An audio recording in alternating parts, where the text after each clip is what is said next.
المدينة حطت رحالي ليلها قد شدوا الترحال في المدينة warahmatullahi wabarakatuh. Pada sore hari ini kita bersama Habib Reza sedikit mewawancara dan bertanya mengenai tema pada sore hari ini adalah asgaf. Jadi Ana mau bertanya, Ana kan tinggalnya di Baluarti, Beb. Di Baluarti itu dekat sama masjid Asgaf, dekat masjid Asgaf. Terus ada Habib namanya Habib Syekh bin Abdul Qadir Asgaf. Ada Habib juga namanya Habib Zainal Abidin Asgaf, dan banyak Habib yang namanya Asgaf. Sebenarnya Asgaf ini itu apa?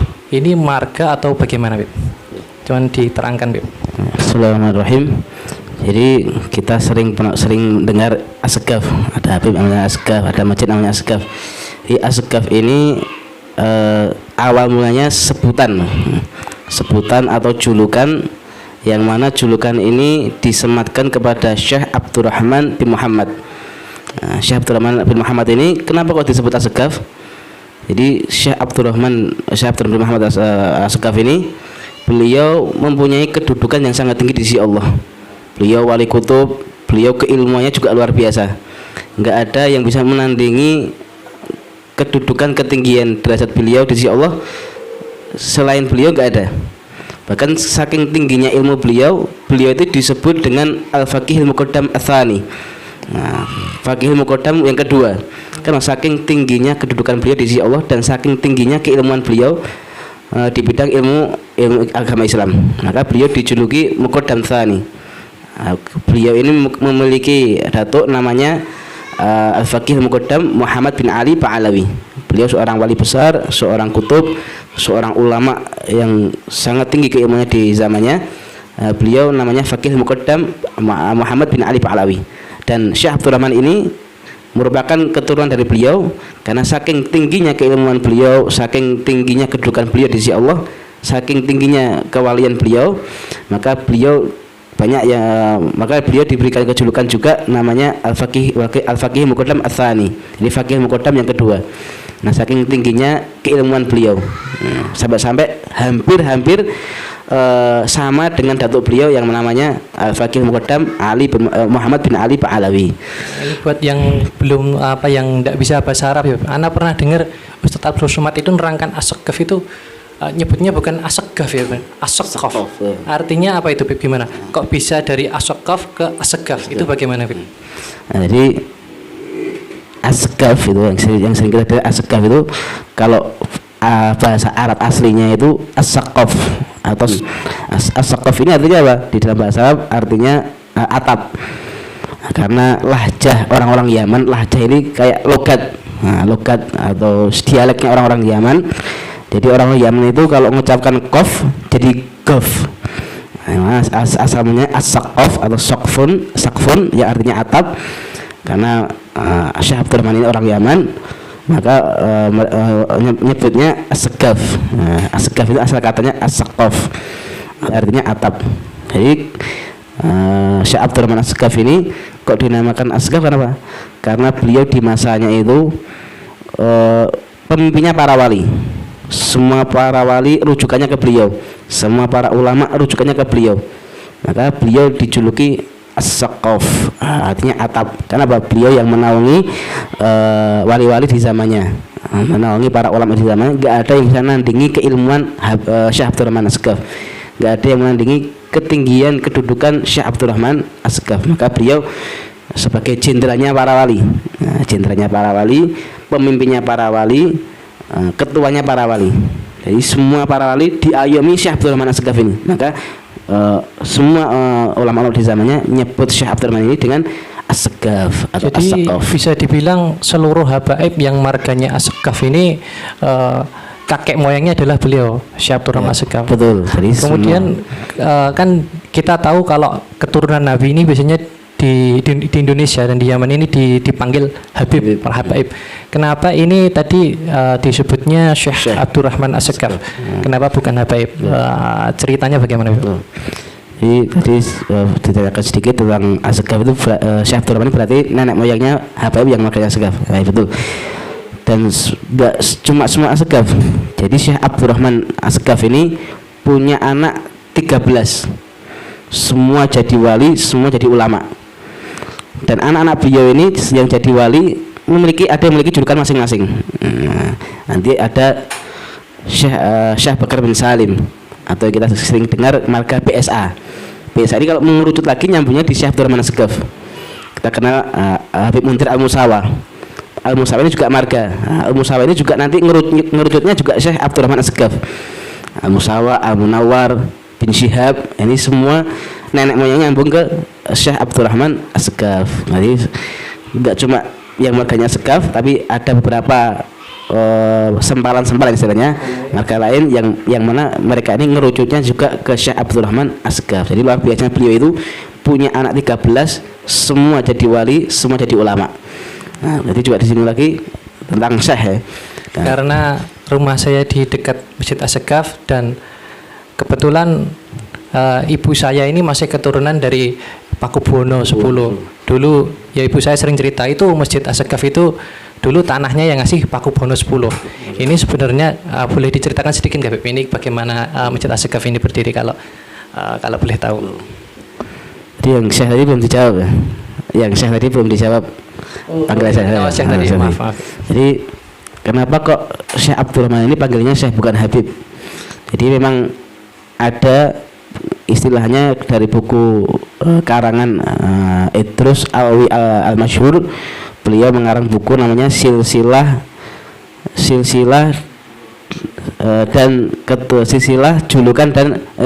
julukan keturunan Nabi Muhammad. Ini karangan Idrus Alawi Al-Masyhur.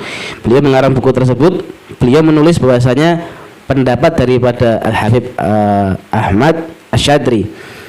Jadi memang ada periodisasi panggilan-panggilan untuk anak cucu Nabi Muhammad. Yang pertama panggilannya itu imam. Nah, panggilan imam. Jadi semua anak cucu Nabi Muhammad dulu panggilannya imam. Panggilannya imam dimulai, kalau menurut beliau dimulai dari tahun 3 Hijriah. Di periode 3 Hijriah ini panggilannya untuk anak cucu Nabi Muhammad adalah imam. Maka kita sering dengar Imam Ubaidillah, Imam Muhajirillah Ahmad bin Isa. Jadi memang zaman tersebut nggak ada istilah Habib, ada istilah imam. Dan lanjut lagi di periodisasi yang kedua. Ini periodisasi yang kedua dimulai kurang lebih tahun 7 Hijriah. 7 Hijriah ini berarti pada masanya Syekh Abdurrahman As-Sekaf. Nah, jadi kenapa kok alasannya kalau anak cucu Nabi Muhammad dulu disebut Syekh? Karena memang zaman dulu julukannya itu. Kayak ada Syekh Abdurrahman As-Sekaf, ada Syekh Umar Muhdhar, ada Syekh Bakar Sakran, Syekh Bakar bin Salim, dan ada Syekh Abdul Qadir Jailani. Nah, beliau juga dari keturunan Rasulullah, tapi dari Jalan Hasan, panggilannya adalah Syekh karena memang di zaman tersebut familiarnya adalah panggilan Syekh. Nah, ini baru di periodisasi yang kedua, yaitu mulai pada 9 Hijriah sampai 14 Hijriah, pada masa-masa membanjirnya para habaib ke Nusantara yang hijrah, baru muncul istilah Habib. Yang paling terkenal Habib Abdullah bin Ali Haddad, sampai sekarang panggilannya adalah Habib. Kayak di Indonesia juga ada periodisasinya, Mas. Di Indonesia itu sebelum ada istilah Habib adanya Syarif. Nah, kalau ada orang yang mengatakan Habib dulu tidak ada, memang betul adanya Syarif Hidayatullah. Wali Songo panggilannya Syarif semua. Nggak ada Wali Songo panggilannya Habib, nggak ada. Karena yang betul di zaman tersebut belum familiar istilah Habib. Di Indonesia juga ada periodisasi panggilan daripada keturunan Nabi Muhammad Sallallahu Alaihi Wasallam. Ada Syarif. Baru-baru ini nanti ada muncul istilah Habib. Tapi bukan berarti berarti keturunan Rasulullah tidak ada. Tapi sudah ada, tapi memang panggilan-panggilannya yang berbeda-beda. Nah, kemudian lanjut tadi mengenai sejarah Masjid As-Sekaf. Ya, Masjid As-Sekaf. Jadi secara singkat Masjid As-Sekaf ini, jadi Masjid As-Sekaf ini dibangun oleh Al-Habib Abu Bakar bin Muhammad As-Sekaf. Nah, beliau dari Gresik. Beliau seorang wali kutub juga. Kedudukannya tinggi di sisi Allah. Dulu kalau nggak salah anaknya Raja Solo, Pakubuwono ke-10 itu. Pakubuwono 10 itu sedang mengalami sakit, sudah diobatkan kemana-mana nggak ada bisa menyembuhkan. Kemudian ada orang keraton dengar ada seorang ulama yang bisa menyembuhkan penyakit, namanya Habib Abu Bakar Asgaf. Akhirnya mendengar tersebut Pakubuwono 10 bertanya-tanya, siapa ini kok punya keahlian seperti ini. Akhirnya beliau pengen anaknya bisa disembuhkan sama beliau. Akhirnya beliau dipanggil, diutus biar datang ke Solo. Untuk apa? Untuk membantu kesembuhan anak daripada Pakubuwono 10. Qadarullah, karena berkat beliau wali, didoakan sama beliau, akhirnya anak Pakubuwono 10 ini sembuh karena wujud terima kasihnya Pakubuwono 10 ini kepada Habib Abu Bakar. Akhirnya Pakubuwono 10 menghibahkan tanah yang sekarang dipakai Masjid Asy-Syaqqaf kepada Habib Abu Bakar, dihadiahkan. Akhirnya beliau Habib Bakar istikharah, dan akhirnya beliau memutuskan tanah tersebut untuk dibangun sebuah masjid. Dan luar biasanya masjid ini semua berdasarkan isyarah daripada Rasulullah. Bahkan mimbarnya, kiblatnya yang nuntun langsung adalah Rasulullah. Ditunjukkan Habib Abu Bakar, ditunjukkan sama Rasulullah, oh di sini kiblatnya. Itu kemudian Habib Abu Bakar membangun masjid, kemudian atas isyarah juga dari Rasulullah dinamakanlah Masjid Asy-Syaqqaf. Gitu. Secara singkatnya seperti itu. Jadi benar ya, maksudnya benar, tanahnya itu dulu pemberian ya, pemberian dari Pakubuwono 10. Ya, terima kasih ya Bib, waktunya pada sore hari yang singkat ini. Semoga masih ada lagi. Tambahan lagi. Biar kita tahu sejarahnya Syekh Abdurrahman Asy-Syaqqaf. Ya, silakan Bib. Syekh Abdurrahman Asy-Syaqqaf ini seorang ulama besar, bahkan mujahadah beliau luar biasa. Beliau itu punya kebun kurma. Punya kebun kurma, dan tidaklah beliau memanen kurma tersebut sebelum beliau menghatamkan 40.000 Yasin. Jadi per pohon itu dibacakan surat 40.000 Yasin. Bayangkan luar biasa beliau. Sebelum panen pokoknya nek iki meh tak panen kudu tak hatam ke Yasin 40.000. Kalau kita nggak mungkin bisa itu. Sekali aja kadang ikut Yasinan ngantuk-ngantuk itu. Yasinan kadang ngantuk-ngantuk, wayah doa lah baru bangun. Ini Syekh Abdurrahman enggak, beliau punya perkebunan kurma, dan enggak sekali duduk, setiap pohon satu dibacakan per pohonnya 40.000 surat Yasin.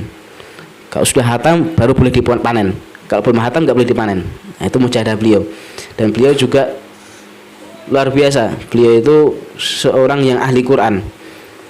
Setiap harinya, satu harinya khatam Quran 8 kali. Sehari khatam 8 kali. Siang 4 kali, malamnya 4 kali. Kita kalau khatam Quran paling pas Ramadan itu baru bisa ada semangat khatam Quran. Tapi beliau enggak, setiap hari di bulan Ramadan atau di luar bulan Ramadan, setiap hari satu harinya khatam 8 kali Al-Quran. 4 kali di siang hari, 4 kali di malam hari. Luar biasanya beliau. Kenapa kok bisa seperti ini? Yaitu tadi karena beliau wali, karena barokahnya waktu beliau. Jadi kalau orang itu waktunya sudah berkah, walaupun sehari rasanya panjang, karena digunakan untuk ibadah kepada Allah Subhanahu wa taala. Satu hari bisa khatam 8 kali khataman Al-Quran. Ini mujahadah beliau, luar biasanya beliau. Itu selain itu beliau 8 kali khatam setiap harinya, dan beliau punya kebun kurma, yang mana kebun kurma tadi dikhatamkan 40.000 surat Yasin sebelum beliau panen. Itu hebatnya beliau di situ. Karena begitu hebatnya beliau, 13 anak beliau jadi wali semua, jadi ulama semua berkat didikan daripada Al-Habib Abdurrahman bin Muhammad Asy-Syaqqaf.